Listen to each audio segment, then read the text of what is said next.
And we're back, and we're going to dive hip deep into the conflict, the federal-state conflict going on over marijuana, especially in legalization, like places like Colorado. And we got a couple of guys who know a thing or two about the marijuana biz here. Mike Raisch, Chief Financial Officer at Livwell. Correct. Right. So you're actually the money guy for a marijuana company. I am. All right. And Neal Levine, you run the Cannabis Federation, national lobbying outfit. Cannabis Trade Federation. Cannabis Trade Federation. All right. Let's talk about the federal-state conflict over marijuana legalization in places like Colorado. So we passed Amendment 64. So marijuana possession of a certain amount of marijuana is now legal at the state level. And in order to make that rational, we also created a regime where you could actually grow and sell the product and then legally sell it to people.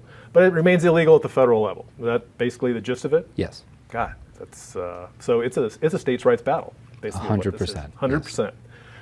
So what this means is, since banks work essentially for the federal government, you guys, for all intents and purposes, are a legitimate industry here in Colorado. Correct. But you are, for the most part, unbanked. Tell me, what does unbanked mean? Well, it's possible to get bank accounts, but it's just a deposit account.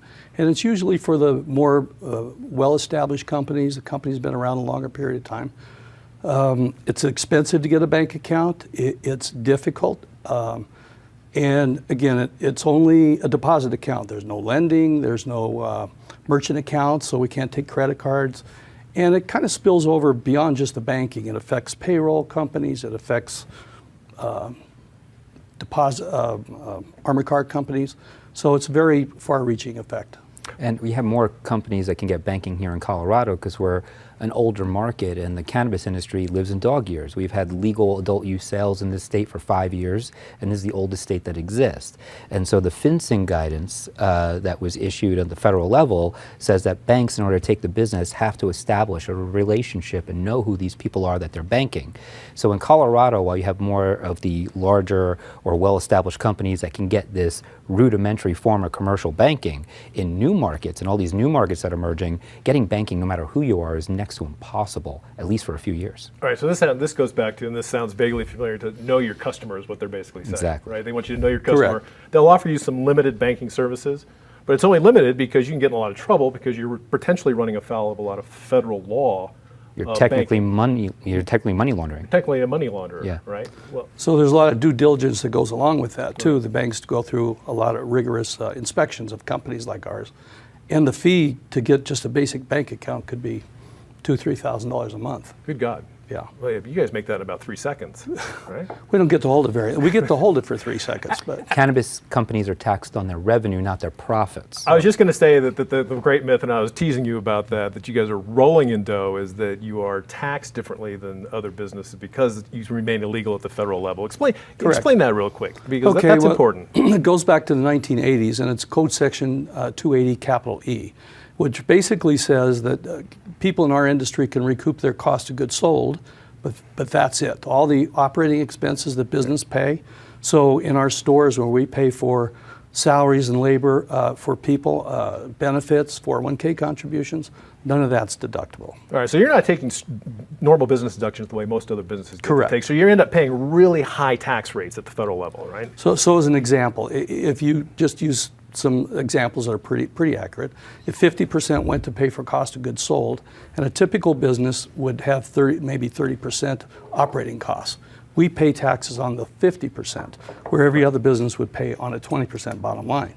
At a 40% tax rate, if you assume that to be a reasonable tax rate, on 50% profit, you basically pay almost everything that you make in taxes. Wow. So when we fill out our tax returns, we need to fill out a line that says, occupation, tax collector. We're more a tax collector than we are a business. This section of the tax code was passed in response to a drug dealer in the 70s filing a tax return and winning in tax court.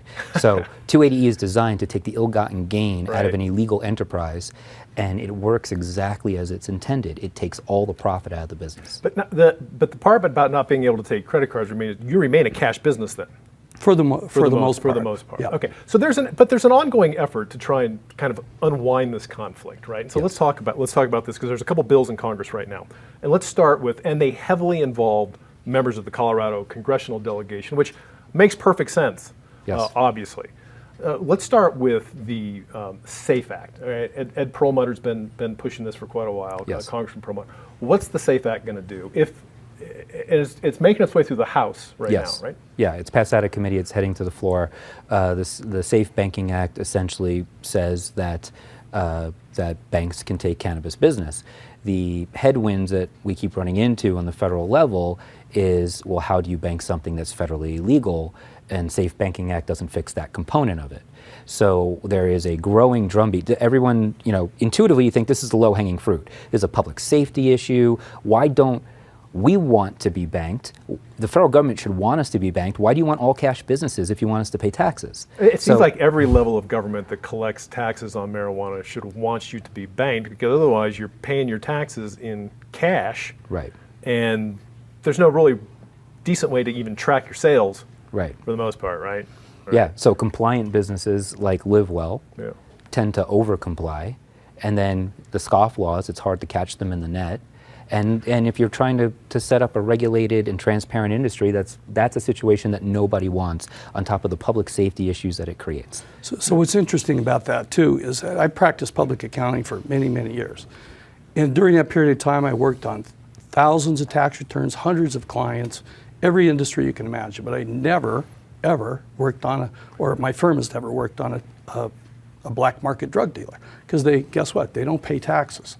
So it was a well-intended law. It was meant to harm drug dealers, illegal drug dealers. And so instead, it's harmful to us.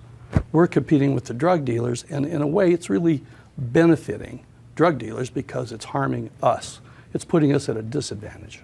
So it helps keep is it keeping the black market a little more healthy than it otherwise would be, you think? Well, that's our main competition, to be honest with you. It's the criminal markets. And so the more that you allow into a regulated system, the less that can compete. An illegal enterprise can't compete with a legal regulated business. I don't see people on street corners selling beers. Yeah. So, but back to the Safe Banking Act. We expect it's going to pass the House.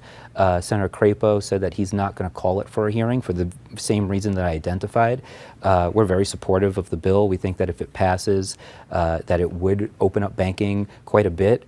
But the States Act is really the solution that we need. Right. So now it's not necessarily a companion bill, but the two certainly They're go very together. complementary. They're very complementary to Yeah. each other. This Cory Gardner, Senator Gardner, the States Act, and essentially we're going to do what people have been saying all along, which is that if Coloradans voted to do this, then in our American experiment, we should be able to do it without undue federal interference. And this seeks to undo that federal interference. Yes. But it also leaves other states free to continue to criminalize marijuana. Correct. I got that right? Correct. All right, so lay it out, the States Act. Well, I think Neal's probably in a better position to do You're this. up there, you're up there, you're on Capitol Hill about this, right? Oh, yeah. A lot of people on this? Yeah, we have a pretty large team, and I'm there personally quite a bit. All right. What the States Act essentially does is it amends the Controlled Substance Act of 1970 to say that if you're not in violation of state cannabis law, you're not in violation of federal cannabis law. Wow. And so that would fix that our- actually sounds too simple for DC. Yeah, It is very artfully constructed. All right. And it would Go fix ahead. the tax problem that we have. The 280E tax problem would go away. And it addresses banking, and it takes away the threat of DOJ coming in and kicking in our doors and seizing all our assets for the crime of running a state legal business. Because today, as things exist today, I mean, that's a possibility at any moment. Theoretically, I mean, I know that there was the Cole memo where they talked about, and then that was withdrawn, and the Department of Justice may say, no, we're not going to do this. But the fact of the matter is that currently we have many, many businesses here in Colorado that are operating lawfully under state law. Correct. That right now today are operating that are illegal under federal law. And if the federal government wanted to, they could just come shut them down. Is that basically right? I suppose could, but It's a little bit of Russian roulette. And from time to time it happens. There is an appropriations rider that says that DEA cannot expend any funds to go after medical marijuana businesses. So that's a bit of a restriction there, and Congress has acted to say that. But yeah, if you do any sort of any sort of infraction, they can go in, they could raid you, they can seize all your assets. They could seize all your assets and they never have to charge you with a crime. Well, yeah, well, that civil asset forfeiture is a whole other show, which we'd probably be happy to do, actually. Be happy to be on it. Yeah. So Safe Banking Act addresses the banking end of this, and it would undo you no longer, it essentially would exempt from these FinCEN rules on money laundering. Well, so the Safe Banking Act, like I said, they're very complementary. Okay. The States Act takes the illegality out of the transaction, and the Safe Banking Act has some safe harbor language that would really kind of beef up what's in the States Act. But the American Bankers Association, the credit unions, the payments associations have all come out and said that they endorse the States Act, and the ABA said that the States Act would allow them to bank cannabis businesses. So the States Act doesn't fix banking. Right. Will Wells Fargo commingle funds from Colorado and Kansas? Probably not. But will community banks and credit unions and some national banks come and take our business and give us real commercial banking services? Absolutely. I find this interesting about the States Act because it would actually leave states that have not legalized marijuana or have no interest in legalizing marijuana. Free to continue criminal. I mean, marijuana will continue to be criminalized in those states. Correct. Does it deal at all with interstate transfer, like if they're passing through? Because there was just recently a story about a hemp delivery getting seized in one state. It was on its way from one place to another. It doesn't. So hemp is now legal, right. But the regulations aren't set. So that's what's going on the federal level. The States Act defers to state law. We are, as an industry, the modern-day personification of new federalism. We have 33 states plus the District of Columbia and a bunch of U.S. territories that have opted out of prohibition in some form, 10 states plus the District of Columbia and Guam that have opted out entirely.